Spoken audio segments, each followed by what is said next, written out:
Energy Studio. The Roula and Ryan Show with producer Eric, Special K, and Sam. Don't forget, 1 hour from now, if you're a fan of Wallows, we're going to give you a chance to get one step closer. Wallows! The official event is happening at the Rustic downtown, and at 8 o'clock, 11 o'clock, 2 o'clock, 5 o'clock, and 7 o'clock, your chance to get tickets that you can only win through KRBE to attend this exclusive event. And your first chance is an hour from now. Yeah, they said you'd never amount to anything, and you proved them wrong. Or maybe you overcame an obstacle in life that nobody thought you could. Look at you now. 713-390 KRBE. Taylor, hang on. We're getting to you next. Bree is up first. Good morning, Bree. Hello. Good morning. Hi. Happy Monday. Are you on your way to work? Happy Monday. I'm on my way to school. Oh, to school. Are you teaching summer school or are you in summer school? Well, I am in college, so we go year-round. Okay, well, I thought there's summer sessions, aren't there? I don't know. What school goes year-round normal? They don't end the semesters at, like, May time and December time? We do, like, mini terms, so we do 10-week terms. Okay, sweet. Oh, wow. You want to give the school a shout-out? What school do you go to? I go to Culinary Institute Lenote. Ooh, Okay. nice. All right, so what's your story, Bree, for Look at Me Now? So my story is, growing up, I struggled really hard in school. I had whooping cough when I was a baby, like 6 weeks old, and pretty much died. I mean, soft breathing. So they always told my mom that I would be slower because without oxygen. Yeah. I struggled in all of school. I barely graduated high school. My sisters were top of the class, so a lot of my teachers would judge me based off them. Yeah. But I decided I was going to do culinary school, and I just recently graduated summa cum laude and my first degree in baking and pastry, and I'm currently going back for my second degree in hospitality and hotel management. Good for you. That's awesome. And this is the city for that job. There are a lot of opportunities in the culinary world in Houston, Texas. Bravo, Bree. We are so proud of you. Thank you. That is excellent. Oh, bacon Now, and what's your go-to dish when company comes over now that you know how to cook everything excellent? Yeah. I don't really. It just depends what everybody wants. Everybody is in love with my banana pudding or my creme brulee. So That sounds good. Well, try it Tuesday. We're going to be here at 8 o'clock tomorrow. You can bring up some creme brulee and banana pudding. We're fine. Sam is definitely love looking the forward to the banana bananas. pudding. No, the creme brulee got me a little sparkly in the eyes. So I was like, ooh. See that Bree, thanks so much for listening to our show. God bless you. Let us know when you graduate with the second degree and send us some pictures of your food. Who doesn't love food pics? I'd rather have the food. Thank you. Thank you. All right. Taylor's up next for Look at Me Now here on the Roula and Ryan Show at 713-390 KRBE. Good morning, Taylor. Good morning. Where are you off to this Monday morning? I am actually on my way to teach summer school right now. Okay. Now, is that like a long session? How long does summer school go for? So the class I teach for, it's the ESL kindergarten class, so it's for ESL students. It's for 4 weeks, and this is actually our last week. Oh, okay. good. And it's kindergartners, so as long as they're Yeah. going to give you attitude. Oh, right. They're not salty yet. Right. They're like summer school. they are not. They don't know it's summer school. They cry a lot. That's their thing. Oh, they cry a lot. But they're so sweet. But then they get over it, and then they're the most adorable kids in the world. So I love it. So what's your Look at Me Now story? So a long time ago when I first started teaching my very first year, I just had a hard year. You know, as you know, teaching's hard, and I ended up getting pregnant with my daughter. And as you also know, being pregnant is also really hard. And so I had a hard year. My principal called me in, and she kind of was like, why did you decide to go into teaching? And it really took me off guard, and she pretty much was just like, I don't think teaching is for you. I don't think you should be doing this. It was pretty horrible. She was like, I wouldn't want my nieces to be in your classroom. Oh my God. Yeah. Holy Not crap. How building you up. defeating is that? Yeah. Yeah, it was. And of course, like, it was my first year, so whatever little confidence I was trying to build was just gone. And I did think about giving up because what are you going to do? It put my husband and I in a really hard situation, but I didn't give up. I kept going. I kept teaching. And just this year, I just won District Teacher of the Year at my district. Oh, wow. Congratulations. Look at you, Taylor. How many years has it been since that first year? How many years have you been a teacher? I just finished my 10th year. 10th year. Wow. Congratulations. Oh my God. Okay, let me ask you this question. Thank you so much. When the principal called you in and said, I wouldn't want my nieces and nephews in your class, did you continue on at that school the next year under that principal's rule? Or were you like, I'm out of here, let me go to another school? She didn't renew my contract, so I couldn't. Okay, Oh so my you went God. somewhere Your else. favor, Yeah. though. Okay. It was just so horrible, and it really, like I said, it really put a strain on what my husband and I were going to do because he was still finishing college, and it was just a really big situation. Plus, I was pregnant. Right. Oh, yeah. It was so Unnecessary hard. stress. It takes so gosh. little effort to say something nice and positive and so much energy to be negative and horrible. I mean, have you ever run into that principal ever anywhere else in your career in the 10 years? Now that you're Teacher of the Year, take that. No, so this is really random, but this is in Idaho. Okay. I went to BYU, Idaho. And so I'm actually from here, from Houston. So I worked there a year, and the plan was for my husband to finish college, but that happened. So we actually ended up moving back here. I took a year off to be home with my daughter, and then I started teaching again. And it was still really rough. Like, the school I was at was really, really hard, but I was like, don't give up. Like, keep going. And I'm at a really great school now, and obviously, it was such an honor. Like, it just meant everything to me that I was awarded that. District Teacher of the Year. That is I'm excellent. to myself now. Oh, good. I know I can do this. So. Yes, you can. Aw, Taylor, we're so proud of you. That is excellent. Thank you so much for calling in and telling us that. You have a great Monday. No problem. Thank you. You too. All right, honey, take care. Take care. Look at me now. 713, bye-bye. 713-278-VENT is also where people leave us their Look at Me Now stories on the listener line because not everybody can always get in. We're doing it live.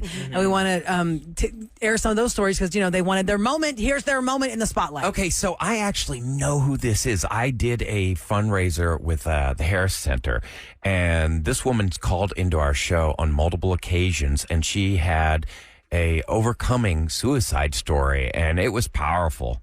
Hi, this is Leslie, and I actually met you, Ryan, at the art show. I was one of the hosts, and I was calling because I never get a chance to call for Look at Me Now, and I wanted to tell my story. I am a suicide survivor, and before my attempt, I was in an abusive relationship. They told me I would never amount to anything. They had me feeling like dirt was more important than me, and so I thought my only out was suicide. Luckily, I lived. I got the help that I needed. I got therapy. Now I work for the Harris Center as a program assistant. I have a wonderful life. I have everything I ever dreamed of, and everything is amazing. Anyways, y'all have a wonderful day. And I tell you, she made my day. Like, when I met her, I was like, wow. And she's giving so much to other people and helping other people. And I think that's what's so amazing. So here's somebody who was just feeling like, God, there is nothing left in life for Somebody me. actually told that person garbage is more important than you? Yeah. Yeah, that's Yeah. awful. Yeah, dirt is more important. Yeah. Dirt. Yeah, that is horrible. Like, who are you that you're actually forming those words to another person face to face? Like, right? Yeah. Yeah. That's, Yeah, you should probably just go ahead and end it. 'cause, I'm glad she's life's not here. going But she Yes. turned it around, and now she's helping others. I mean, bravo to her. This person wanted to share with us their Look at Me Now. It's really more like a full circle story, but it's cute.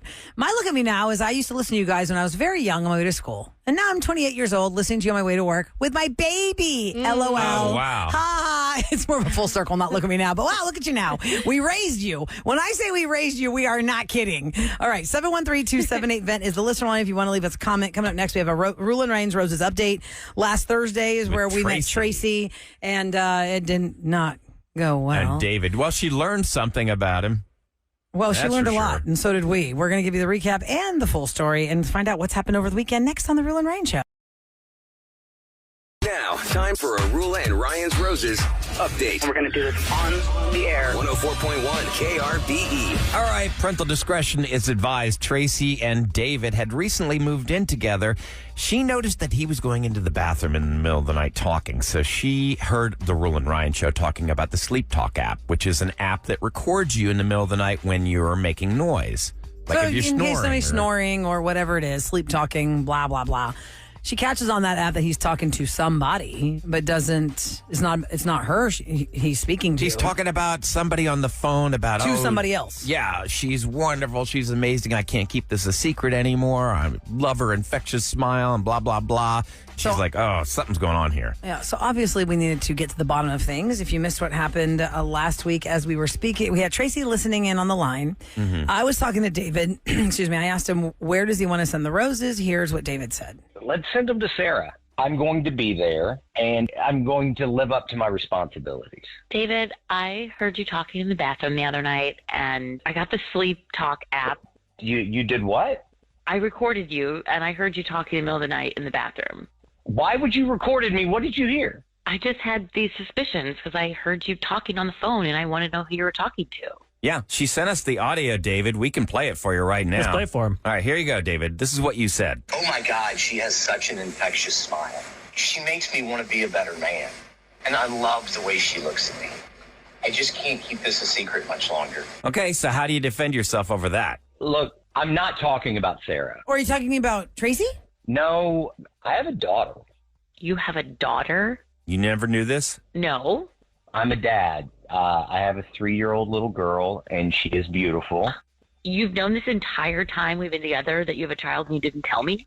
I just found out, and Sarah just told me. You had a baby with your ex-girlfriend, and she just now told you? She just now told me. She had moved out of state. She's recently moved back. We had a pretty difficult breakup, and she often disappeared, like just gone. And I hadn't had any contact with her. I did change my phone number during that time. She came back, ran into one of our mutual friends who saw the baby and put 2 and 2 together and was like, you have to call and tell him. I gave her my new phone number, and then she called and told me. I was skeptical at first. The night that she heard me on the phone, like I had seen the baby that day, and she looked just like me. It's very clear it's my child. So you're not going to ask for a DNA test just to be sure? If Tracy wants me to, but like looking into that baby's eyes, I know it's mine. Why did you keep this a secret? Why didn't you tell me? Well, I just found out, and I wanted to take you away for the weekend, and I wanted to tell you there because it's a lot to process. But who are you talking to on the phone in the bathroom? I'm still confused. Were you talking to Were you your talking to ex? Sarah? I was talking to Sarah. But Tracy, I'm sorry I hadn't told you. I was going to tell you. We'll have to talk about it, obviously not on Yes. the radio.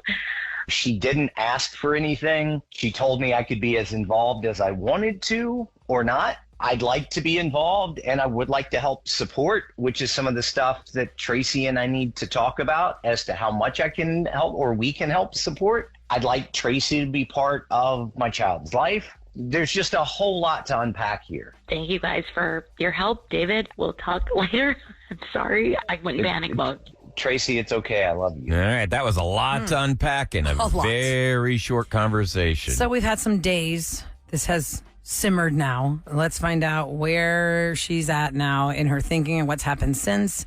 We welcome Tracy back to the show. Good morning, Tracy. Hi, good morning, guys. Good morning, Tracy. That's a lot to learn. Not that he was cheating, but that he was a dad. Well, he also just learned it himself. So how did it go after the phone call? What happened? Well, we had a discussion. We talked about it and figured out, how it would be in our future and where would it, where obviously his daughter, he wants her to be a part of his life, and I'm not going to stop him from that. But do you want to be a part of this child's life as well? Yes, I do. I ultimately decided that I do. We had talked about having kids with each other too. I mean, you were already talking about marriage anyway. Y'all have been together 2 years. You moved in together with talking about marriage. So this is just something you have to add to your life. You didn't think you were going to add it yet. Our family looks different, and we're going to have her be a part of our life and working on getting, part-time custody and everything like that. So it went well. We had to discuss some trust issues, obviously. Yeah, he kept that from you for a while. Now, have you seen a picture of this child? Yes. And does the girl look like him? She does. She looks almost exactly like him. I think it's so crazy that Sarah just went off and had his baby, even if it was a bad breakup. Once you find out you're pregnant, you freak out. You're like, I need some help. To never tell? Why would you do like, that? I need his help, or I need to tell him, or unless she just disliked him so much. But if she disliked him so much, why would she be around now? I mean, it's just unfortunate 3 years lost, but it's better than, like we said last week, it's better than 13 or 30 years lost. I don't know. From what you've gotten from David, does Sarah seem like a reasonable woman? I think she was just more embarrassed from what I've gathered. We're hoping it's not going to be drama. She seems to be, working with us as well. So we're going to all try to be as positive. Well, here's a question for you. Does Sarah have a boyfriend or a husband? Is she in a relationship? She is not, no. Okay. Well, look, best of luck to you guys. It sounds like you have this new dynamic you weren't expecting, but you're going to navigate it and continue on with your relationship. And now you have cutesy little three-nager in your life.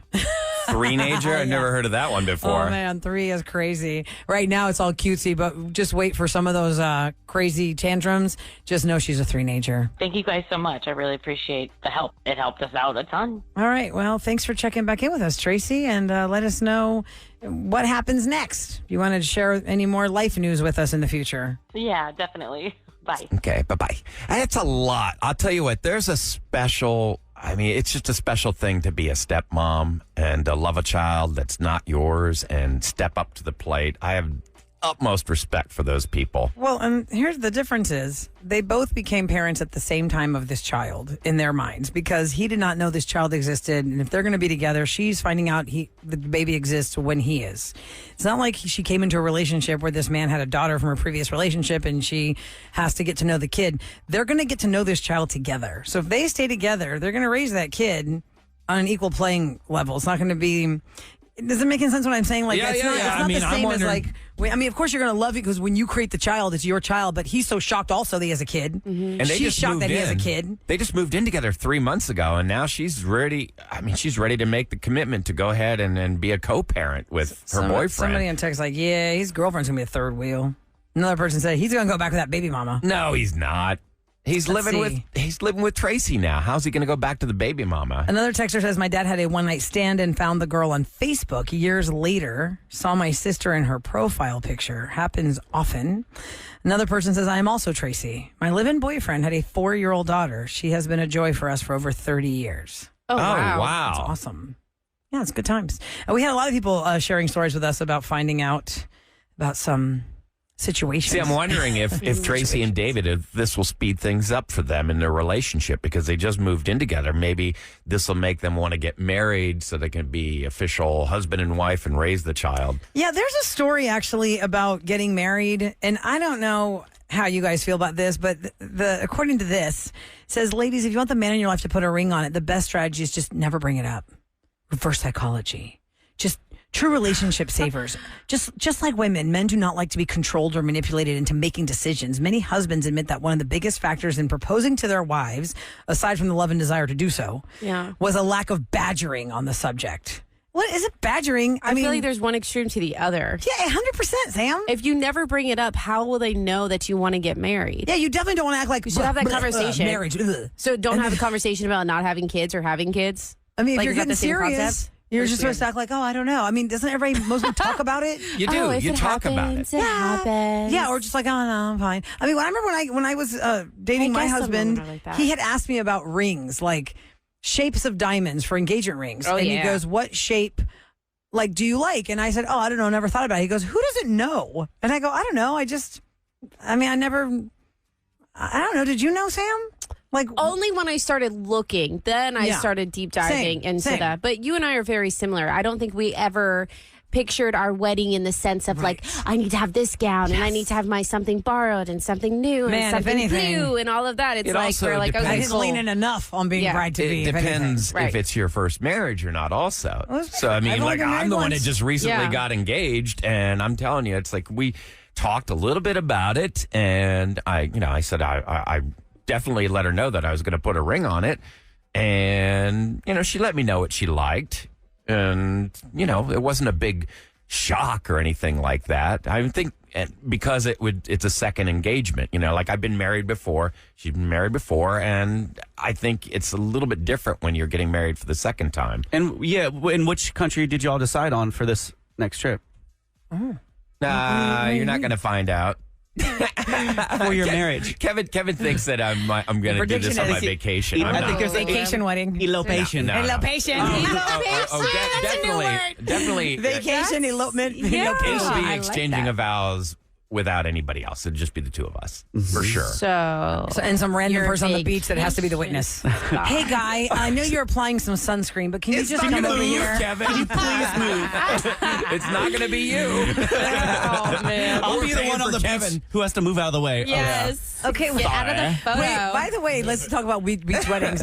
3 weekends ago, I was at a friend's beach house in Galveston, and we didn't realize as we're all sitting on their patio talking that there is a wedding happening right now. There? Oh, there was a wedding on the beach, right then and there. Did you watch? So it was me, my kids, the people who own the house, the neighbors next door. We all came, and we're watching. The kids are so excited. They're ready to start clapping when you see the bride and groom kiss. But so it was taking so long that we realized, we had totally dismantled this entire marriage by the time that. Wait a second, you got bored waiting for them? Well, we thought this is so weird because I go, that's weird. We already noticed it when it had already started, and most beach weddings are da da da da. It's a pretty quick ceremony. Quick minutes. It had been at least 20 minutes, and the reason I'm saying we started dismantling the wedding is we're noticing so many details. I go, why aren't there any other men there? It was 12 women, 2 dudes, and the officiant. 12 women, 2 dudes, and the officiant. We're like, wow, this guy has no friends? And the neighbor's she's drinking her wine. We have the champagne for y'all. Come on, we're waiting for them to finish. And there were 12 women on the bride's side. Play by play. There were no chairs. It was just a runner. And there were 10 women that were there clustered together. Then there was one next to the bride. So it's 12 women. Like a bride's yes. maid of honor, maybe. Then there was a dude and another dude and the officiant. And we're like, okay, so he has one friend. She has 11 friends and nobody else. And there's a photographer. And I thought, wow. But we could not get past how the balance was off on the guests for the bride and groom. The beach house could only probably fit so many people. And sometimes, True. I bet some of the girls had to bunk up together in the twins or something like that. Probably. You think about the size of those beach houses right down in there. That seems about right. Yeah, the kids were very excited to clap, and they were getting bored. Oh my God, is it not over yet? Was she wearing the full gown and he wearing a suit or anything? Or was it more casual? It was more casual. He had khakis on and a white shirt. Okay. She had a white dress on, but it wasn't long and fully bridal. That's kind of the standard beach wedding outfit. And the kids were just are they finished yet? Are they finished yet? And I was we'll let you know when they're finished. So finally they finish, and everyone starts clapping and screaming for them. And only 2 of the girl guests looked over oh, there's people watching us. But that was our excitement. But we just couldn't believe how wow, there's not really a lot of people there, and he has one friend. He has one friend. So Ryan, you and your fiance get married. It's just the 2 of y'all. They'll be like, oh, there's that one friend that was putting on sunscreen over there. He even put a shirt on for their wedding. No.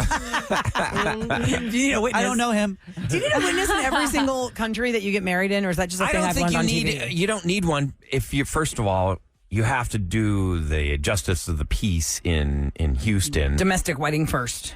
Or after, whatever your preference is. And that's the legal ceremony. So I don't think you have to have any witnesses. It's just basically, if you're doing that on the beach in another country, it's ceremonial only. Mm. Oh, by the way, somebody would like us to wish them Kevin, you just got married. Wait a second. You just got married. So did you guys do it in Houston before the wedding or after? We went to see Judge Israel Garcia.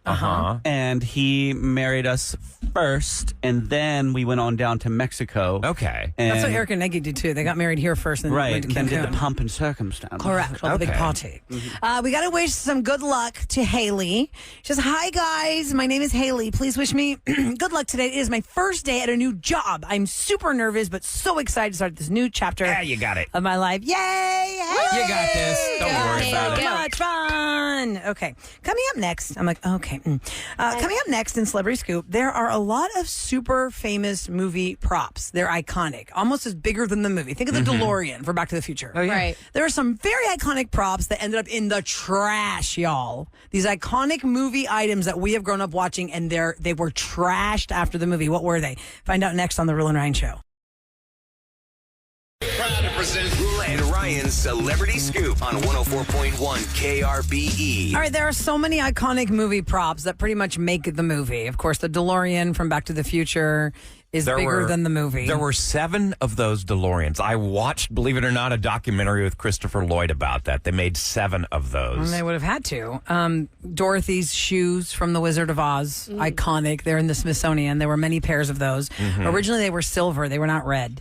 And they changed them to red so that when they went to the color when they announced that they were going to do it in Technicolor, smart. They wanted it to be ruby red.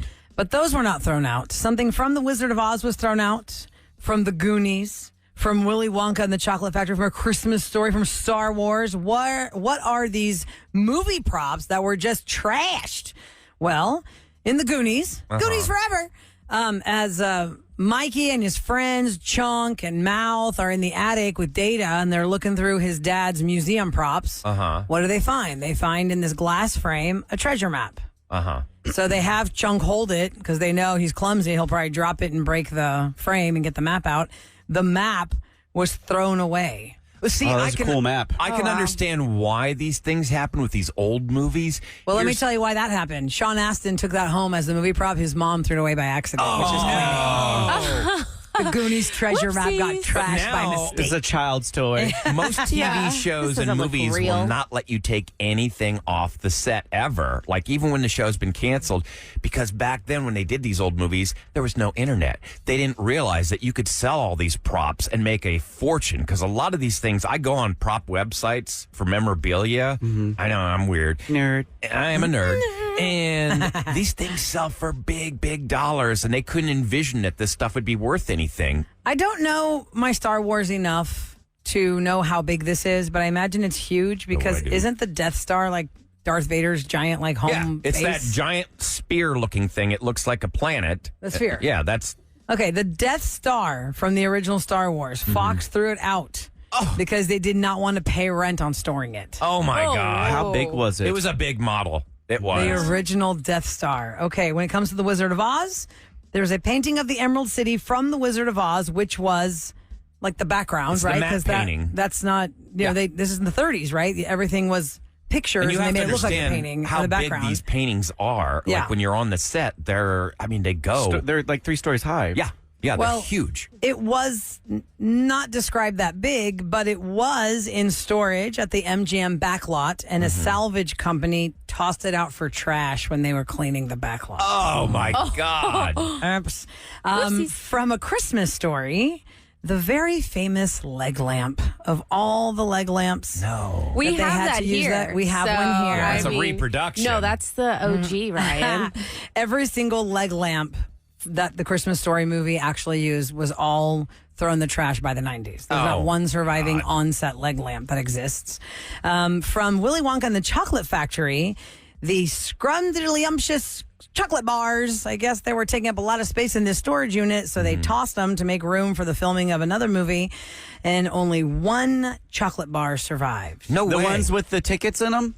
With the golden ticket. That's the one, right? Which, by the way, on Netflix right now, there's a special called Remembering Gene Wilder, and he talks a lot about Willy Wonka and how he was not going to do the movie unless they'd let him do it his way.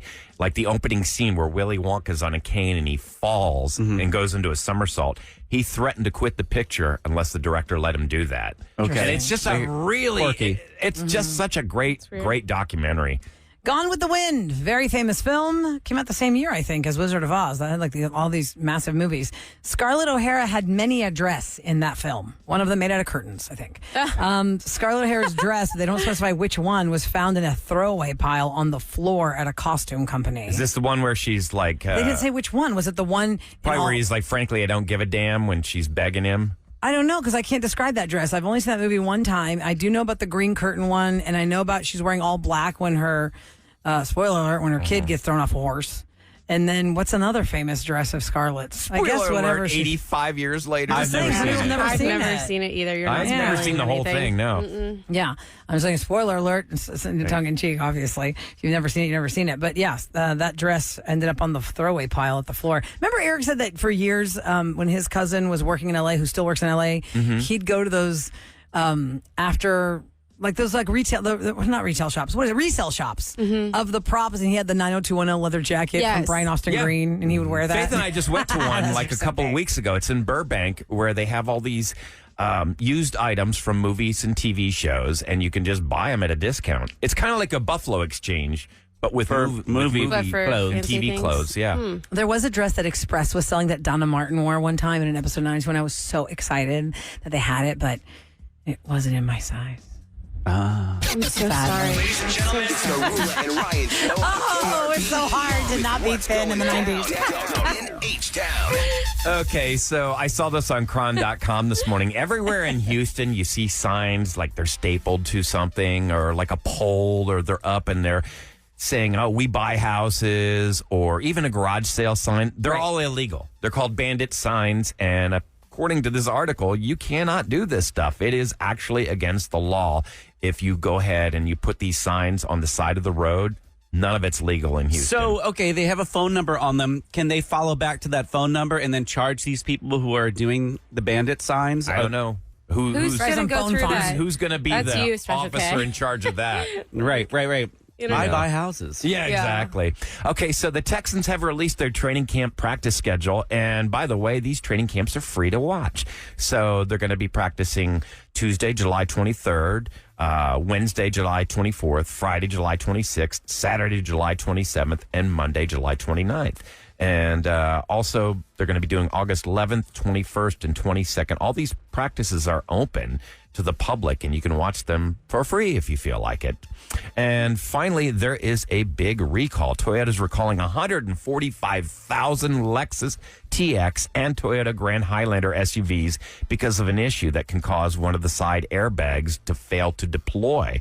If customers have a question, they can contact Toyota at 1-800-331-4331. Once again, that number is 1-800-331-4331. And that's what's going down in H-Town. All right, coming up next, we want to give you a heads up on how you could help save lives. It is the Battle of the Badges.